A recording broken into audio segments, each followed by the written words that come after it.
I received a call from the president of the local bar association, the Multnomah Bar Association, saying they had received a complaint, not from a client, none of these were client-based complaints, but from another lawyer who had heard of what we were doing, and that they were concerned that I may be violating several ethical restrictions, namely providing counsel and help to two parties in a dispute, clearly in their mind against the prohibition that a lawyer could not represent opposing parties.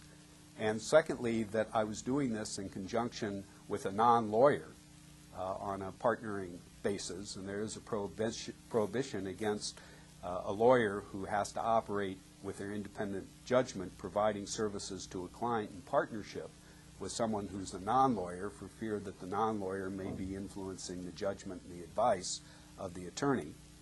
And thirdly, that I had sent a letter, a joint letter with my colleagues, to members of the bar announcing that we were available for this service, and that was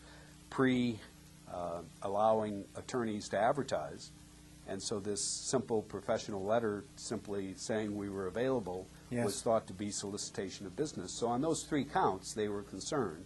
And I want to stop you here, because you're the perfect person to pull this together and give perspective, because it seems to me that this is then when the traditional and familiar practice of law collides with a piece of innovation. Give your academic, professorial perspective on what you saw happening, at least now as you look back on it at that point. It was interesting for a number of reasons along that line. Let me add another fact piece that I think will make it even more interesting. I mentioned this call from the head of the local bar association.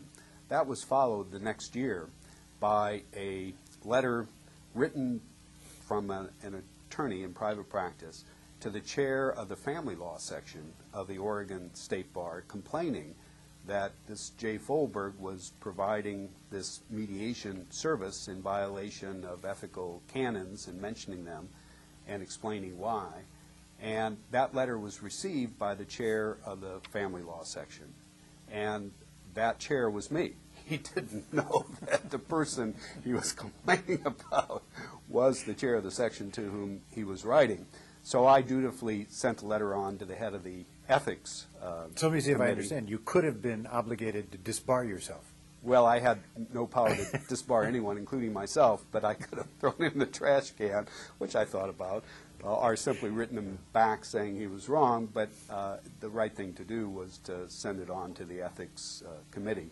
And they did conclude that I was in violation of the current ethics rules. Mm-hmm. They also concluded it was a very worthwhile practice that they'd like to encourage.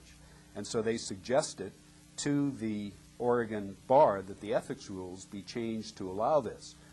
I'm sorry for this history because it's so much different than what we know now, but at that time the Oregon bar made decisions in a plenary fashion in an annual town hall meeting. That's how small the bar was in Oregon.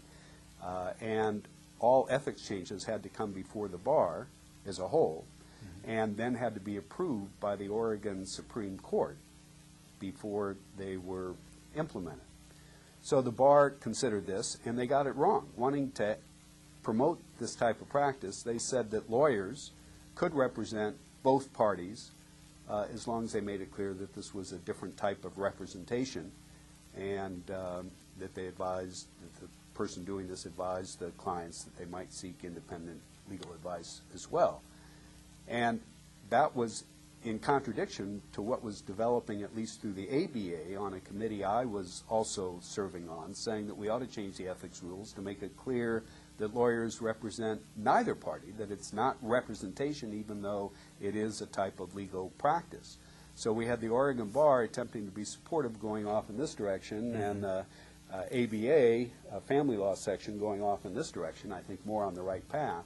So I had to stand up in front of the bar meeting and say, this is great, but you're going down the wrong path. They passed this anyway, And then I had to go before the Oregon Supreme Court and say, please don't approve this because it's a good effort but the wrong path. So the Supreme Court said we won't approve that, but unfortunately we can't rewrite it. It can only go back to the bar. We can veto what the bar proposes, but we can't rewrite it. This all took about 3 or 4 years before Oregon did change its rule to allow lawyers to provide mediation services as long as they made it clear that they were not representing parties.